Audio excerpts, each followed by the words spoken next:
Hi friends, எல்லாருக்கும் வணக்கங்க. முருங்கைக்காய் குழம்பு இன்றைக்கி எப்படி செய்கிறதுன்னு பார்க்கலாம். ரொம்ப சூப்பராக டேஸ்ட்டாக இருக்கும். முருங்கைக்காய் வச்சு புளிக்குழம்பு, சாம்பார் அந்த மாதிரி செய்வோம்.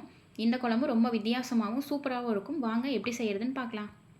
ஒரு கடாய் எடுத்து அதில் ஒரு டேபிள் ஸ்பூன் மட்டும் எண்ணெய் ஊற்றிக்கலாம். எண்ணெய் ஊற்றிட்டு ஒரு 2 மீடியம் சைஸ்டு வெங்காயத்தை இந்த மாதிரி கொஞ்சம் பெருசாகவே வெட்டி அதை நல்லா எண்ணெய் சூடானதுக்கப்புறமா போட்டு வதக்கிக்கலாம். வெங்காயம் கலர்லாம் மாறணுங்கிற அவசியம் இல்லை. கண்ணாடி பதம் வந்ததுக்கப்புறமா 2 மீடியம் சைஸ்டு தக்காளியை இந்த அளவுக்கு கொஞ்சம் பெரிய சைஸாகவே வெட்டி வெங்காயத்தோடு சேர்த்து நல்லா வதக்கிக்கலாம். தக்காளி கொஞ்சம் பாதி குலைய ஆரம்பித்ததுக்கப்புறமா அதில் ஒரு 4லேருந்து 5 முந்திரி பருப்பையும் சேர்த்து அது கூடவே ஒரு 1/2 கப் போல் துருவின தேங்காவையும் சேர்த்து அது நல்லா தேங்காய் லைட்டாக ஹீட் ஆகிற வரைக்கும் வதக்கிக்கலாம். ரொம்ப தேங்காய் கலர் மாறணுங்கிற அவசியம் இல்லை. இந்த அளவுக்கு வதங்கினதுக்கப்புறமா அது நல்லா ஆற வச்சு மிக்ஸி ஜாரில் மாற்றி இந்த அளவுக்கு இருக்கிற கொத்தமல்லியை அது கூடவே சேர்த்து நல்லா ஃபைன் பேஸ்ட்டாக அரைச்சிக்கலாம். ஒரு 1/4லேருந்து 1/2 கை இருக்கிற அளவுக்கு கொத்தமல்லி, இல்லைனா ஒரு 7-8 கொத்தமல்லி அந்த நீளமாக இருக்கிற அது அப்படியே அந்த ஸ்டெம்மோடு எடுத்தோம்னா ஒரு 7-8 இருக்கிற மாதிரி கொத்தமல்லியை போட்டு அரைச்சிக்கலாம்.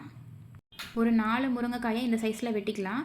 பொட்டேட்டோ ஆப்ஷனல் தான், வேணும்னா சேர்த்துக்கலாம். ஒரு உருளைக்கிழங்கையும் இந்த மாதிரி க்யூபாக வெட்டிக்கலாம்.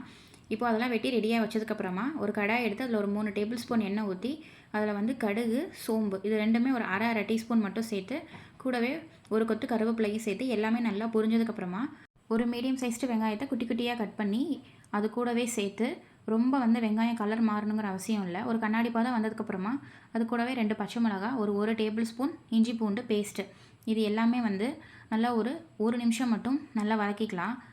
இஞ்சி பூண்டு பேஸ்ட்டோட அந்த பச்சை ஸ்மெல் போனதுக்கப்புறமா நம்ம கட் பண்ணி வச்ச அந்த உருளைக்கிழங்கு, முருங்கைக்காய் இது ரெண்டையும் சேர்த்துக்கலாம். உருளைக்கிழங்கு போட்டால் நல்லா டேஸ்ட்டாகவும் இருக்கும், வேணும்னா போட்டுக்கலாம்.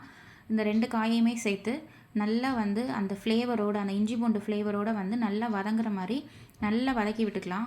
ஒரு 2 நிமிஷம் ஹை ஃப்ளேமில் நல்லா வதக்கி விட்டுட்டு இப்போது அது கூடவே 2 டேபிள் ஸ்பூன் கொத்தமல்லி தூள், 1லேருந்து 1.5 டேபிள் ஸ்பூன் தனி மிளகாய் தூள், 1.5 டேபிள் ஸ்பூன் கொஞ்சம் காரம் கம்மியாக இருந்தால் சேர்த்துக்கோங்க. 1 டேபிள் ஸ்பூன் காரம் நிறையா இருந்ததுன்னா 1 டேபிள் ஸ்பூன் சரியாக இருக்கும்.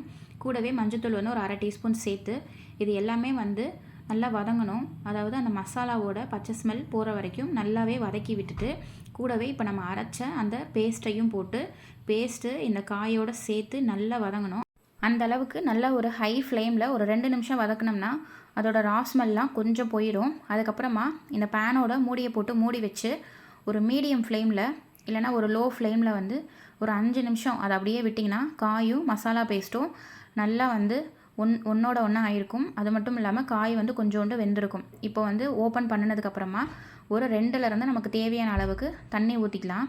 தண்ணி ஊற்றி நம்ம இந்த குழம்புக்கு தேவையான அளவுக்கு உப்பையும் போட்டு நல்லா மிக்ஸ் பண்ணி விட்டுட்டு இப்போ மூடி போட்டு காய் நல்லா வேகிற அளவுக்கு கொதிக்க விடணும். இல்லைனா நல்லா எண்ணெய் பிரிஞ்சு மேலே வந்திருக்கும். அந்த அளவுக்கு நல்லா கொதிக்க விட்டோம்னா சூப்பரான குழம்பு ரெடியாக இருக்கும்.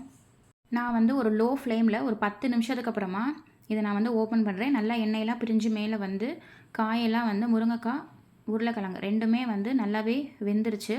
நல்லா சூப்பரான குழம்பு ரெடி ஆயிடுச்சு. இது ஒயிட் ரைஸ்க்கு ரொம்ப சூப்பரான காம்பினேஷன். இட்லி, தோசைக்கும் ரொம்ப சூப்பராக இருக்கும், சப்பாத்திக்கும் நல்லாயிருக்கும்.